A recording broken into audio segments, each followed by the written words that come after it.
Hazrat Safwan bin Muhriz Mazani reports, while I was walking along with Hazrat Ibn Umar radiyallahu anhu, clutching his hand, a man said to him, "What did you hear from Allah's Apostle sallallahu alaihi wasallam about the whisper?" He said he heard Allah's Apostle saying, Allah Jalla Jalaluhu will bring a believer close to his blessing and hide him under a sheet of his blessing and say, "Did you perpetrate that sin? Did you perpetrate that sin?" He will submit, "Yes, O Lord," till he will confess all the sins and think that he has got ruined.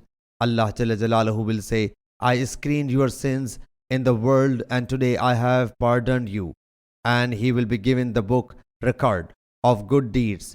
But those who are the infidels and hypocrite, the witness will say about them, "They are they who forged lie against their Lord. Behold, curse of Allah is upon the oppressors." Surah Hud verse 18. Sahih Bukhari Hadith number 2441.